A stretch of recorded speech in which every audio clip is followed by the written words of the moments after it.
Have you ever walked away from a conversation feeling strange? Not angry, not sad, but a quiet, unsettling confusion. On the surface, everything was fine. You were charmed. You felt understood. Perhaps you even agreed to something you hadn't planned to. But later, in the silence of your own thoughts, a subtle dissonance echoes. It feels as if a fine, invisible thread was gently pulled, and you only noticed it after the fact. You might admire this person. They seem to navigate the world with such social grace. They always know the right thing to say. They can read a room in an instant. They are, by all accounts, a master of emotional intelligence. We're taught to see emotional intelligence, or EI, as a golden ticket. It's the key to better relationships, leadership, and personal well-being. And in so many ways, it is. But what if that same golden key, the one that can open hearts and build bridges of connection, could also be used to silently unlock the doors to our deepest vulnerabilities, not to connect, but to control? What if the very skill we admire is the same one being used to subtly manipulate us? This is the shadow that trails behind the light of emotional intelligence. It's a complex and often hidden reality that we're going to explore together today. We're going to decode not just the power of emotional intelligence, but the potential for its misuse, and most importantly, how you can learn to recognize it, not with paranoia, but with clarity and wisdom, protecting the sacred space of your own mind. Imagine emotional intelligence as a master key. In the hands of a caring architect, this key can unlock new rooms of understanding within ourselves. It can open doors between people, fostering empathy and genuine connection.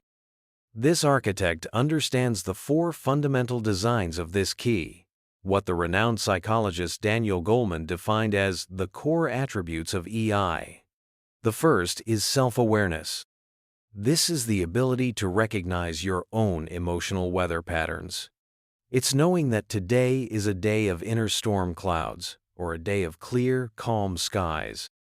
It's understanding how that inner weather affects not just you, but everyone you interact with. The second is self-management, or as Goleman would call it, self-regulation. This is the ability to navigate your emotional weather. It's not about suppressing the storm, but about choosing not to let it flood the entire village. It's the art of responding thoughtfully rather than reacting impulsively, adapting to the changing winds of circumstance. The third design is social awareness. This is the ability to feel the weather in others. It's walking into a room and sensing the subtle shifts in the emotional atmosphere. It's empathize capacity to understand and share the feelings of another, to see the world from their perspective. And finally, there is relationship management. This is the culmination of all the other skills. It's using your awareness of your own weather and the weather of others to navigate the world together. It's about clear communication, inspiring influence, teamwork, and resolving conflicts constructively.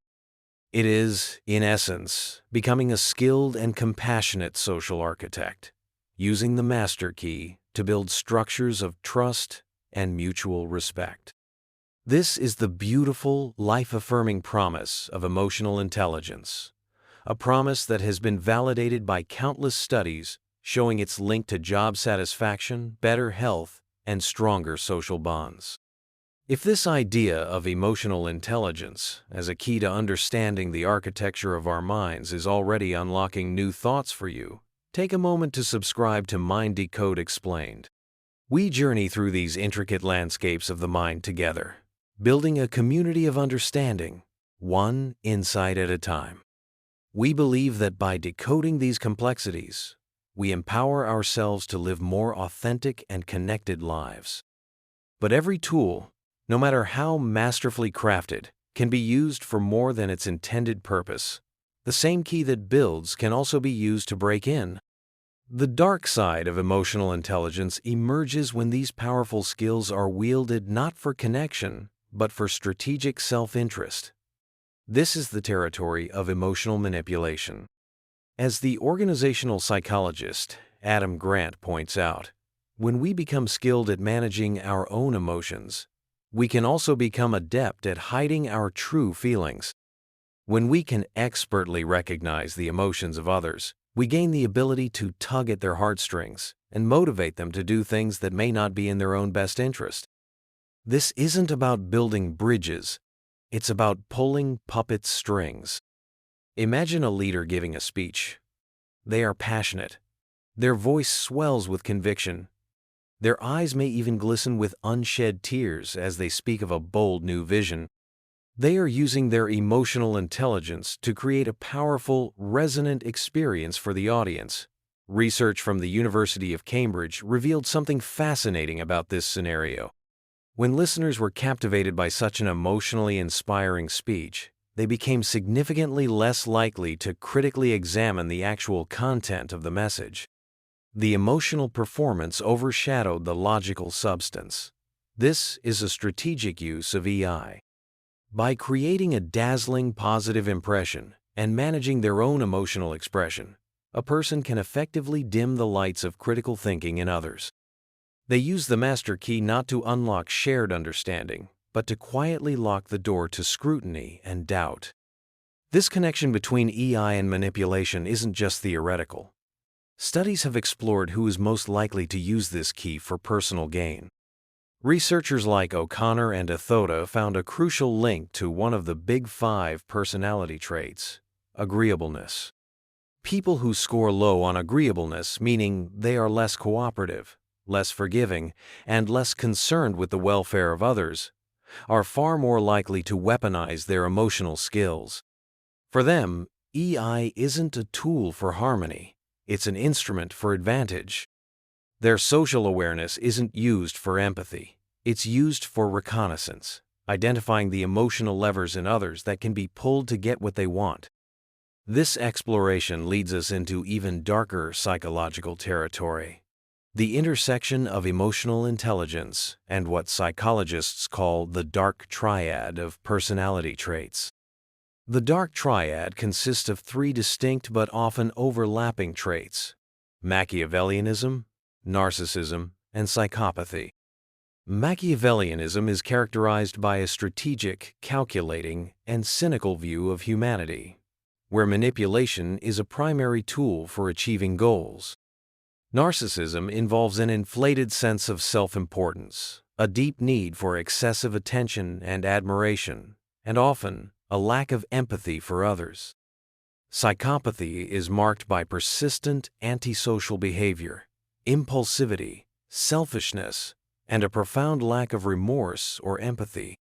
When high emotional intelligence coexists with these traits, it creates a particularly potent and dangerous combination. The emotional skills become superpowers for these darker personalities.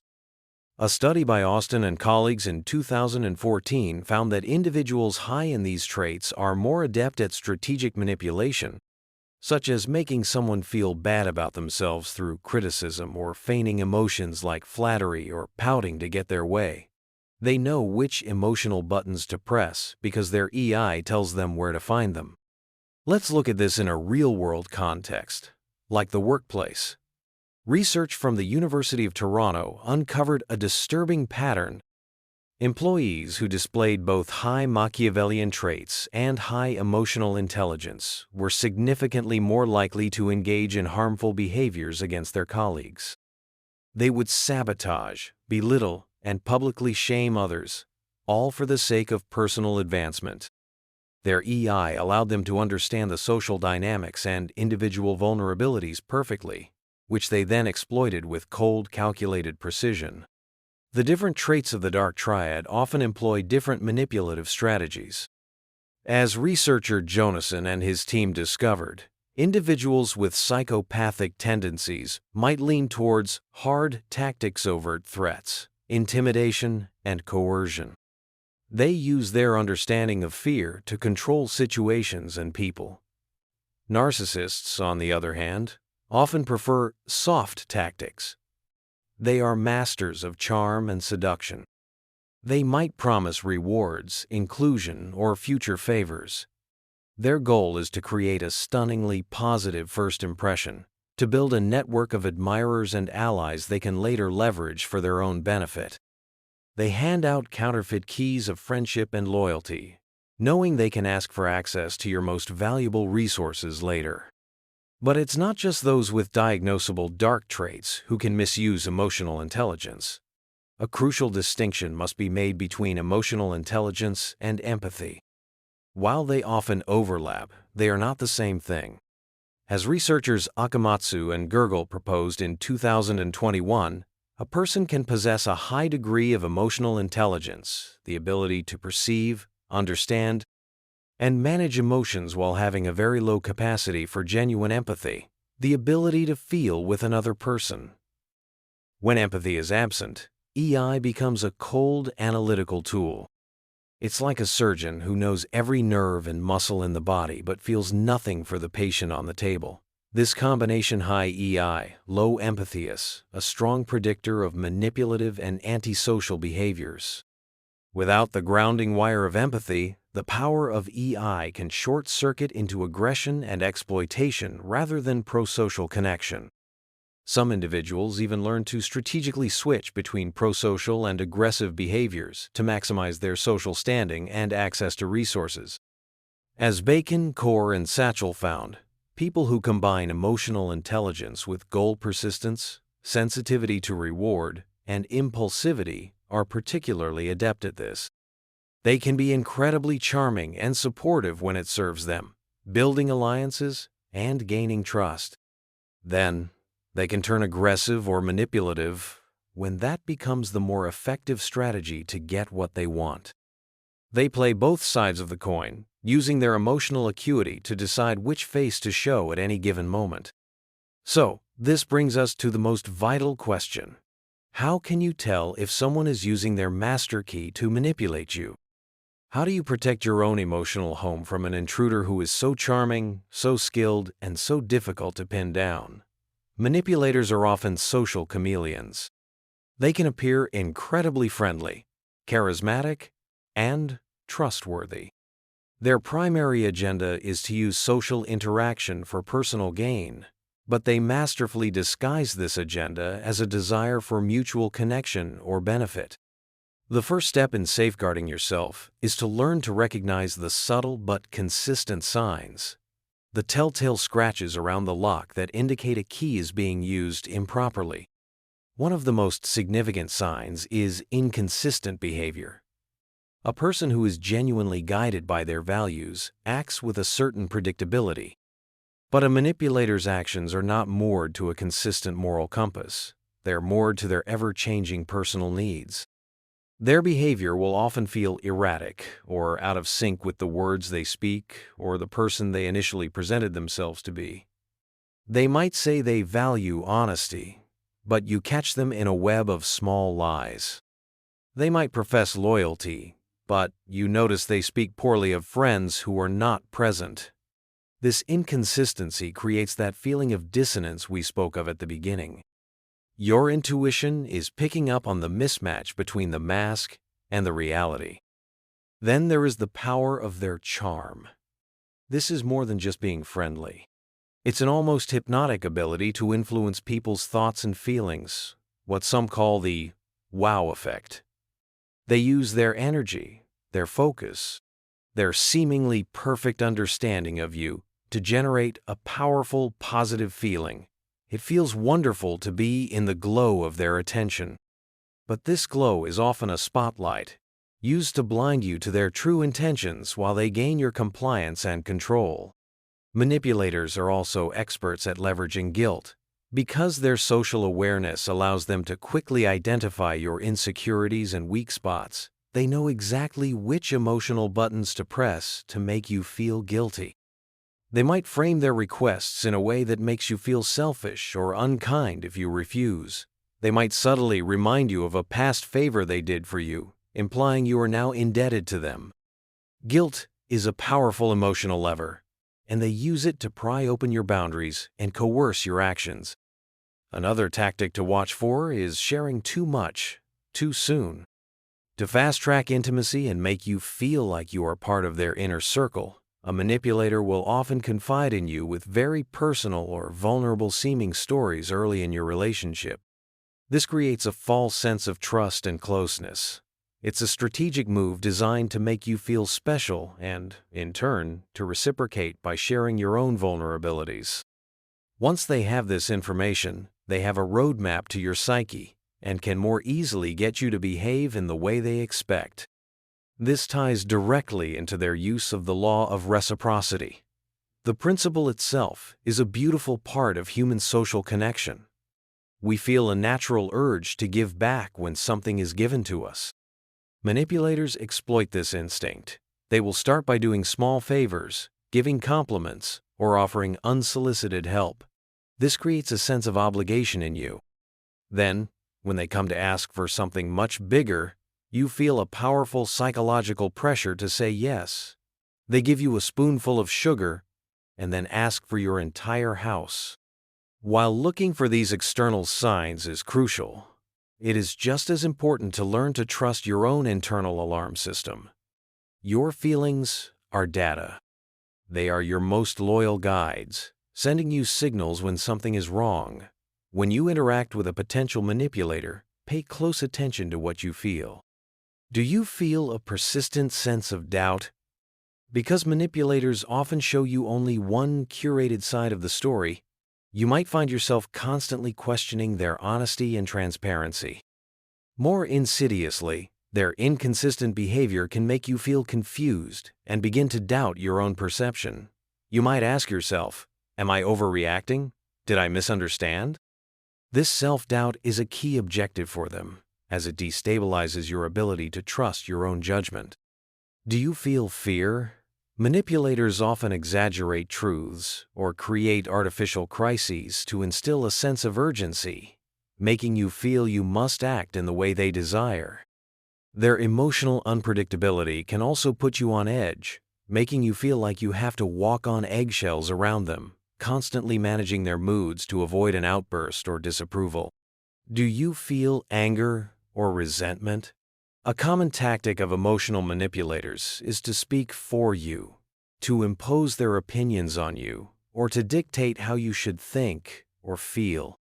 You might feel a rising sense of frustration, as if your own autonomy is being violated, your own emotional space being redecorated without your permission. This anger is a healthy signal that your boundaries are being crossed. And finally, do you feel a sense of hopelessness? If you've developed a close connection, you can feel trapped in the relationship, unable to see a way out. Emotional manipulators can be what some call emotional black holes. They draw all the energy and attention towards themselves, leaving you feeling drained, exhausted, and completely absorbed by their emotional dramas. You may feel a sense of obligation or helplessness, compelled to cater to their needs above your own. This raises a fascinating final question. Can you have too much emotional intelligence? Is it possible for this skill to become a liability, not just for others, but for yourself? The answer seems to be yes, but with a crucial nuance. While people with high EI are better equipped to interpret emotions, this very sensitivity can sometimes backfire. They can be prone to taking things too personally or suffering from emotional exhaustion. An experiment in 2016 illustrated this perfectly. University students were assessed for their emotional intelligence, including their ability to accurately read facial expressions.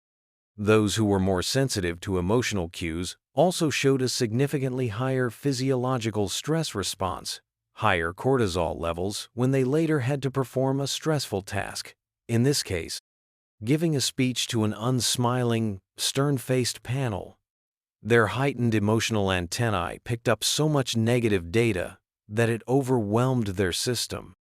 Similarly, other studies have shown that a high level of attention to emotion is linked to more negative emotional experiences for victims of cyberbullying and more severe symptoms for individuals with mental health disorders. It appears that a heightened emotional sensitivity, without the corresponding skill of robust stress management, can be a double-edged sword. The key seems to lie in balance. Individuals with what's called an uneven EI profile, for example, a very high ability to perceive emotions, but a low ability to manage their own stress tend to show lower psychological well-being. In contrast, those with a more uniformly high or moderate level of all EI skills seem to be far more resilient in the face of life's challenges. Even in the workplace, an extremely high EI can have downsides. A manager with immense personal sensitivity might struggle to give necessary, critical feedback to an employee for fear of hurting their feelings, thereby stunting that employee's growth. A leader might become so focused on consensus and keeping everyone happy that they shy away from making the bold, unpopular decisions that are often required for innovation and progress. This extreme caution can lead to risk aversion and a kind of self-imposed limitation, where the fear of creating negative emotions in others prevents positive change. So, where does this leave us? We've journeyed into the shadows of a skill we so often praise, uncovering its potential for manipulation and its personal pitfalls. The goal of this exploration is not to foster cynicism or to make you suspicious of every charming person you meet. The goal is empowerment through awareness. The master key of emotional intelligence is a real and powerful tool. The answer is not to discard the key and lock ourselves away in fortress of distrust. The answer is to become a discerning locksmith of our own minds. It means learning to see the difference between genuine connection and strategic charm. It means honoring the external red flags, the inconsistencies, the guilt-tripping, the love-bombing, but more importantly, it means learning to honor your own internal alarm system. That feeling of doubt, that flicker of fear, that sting of anger, these are not weaknesses. They are your guardians. They are the quiet, unwavering voice of your intuition, telling you to pause, to look closer, to protect your space. The ultimate defense against the dark side of emotional intelligence is to cultivate your own, not the flashy, performative kind, but the deep, quiet, and authentic kind. It's the self-awareness to know when you're feeling off, the self-management to not let another person's emotional weather become your own, and the social awareness to see intentions, not just actions. The most powerful key you will ever hold is the one that unlocks a deep and abiding trust in your own perception. And with that key, you are never truly vulnerable, because you will always know the way back to the safety and sovereignty of your own mind.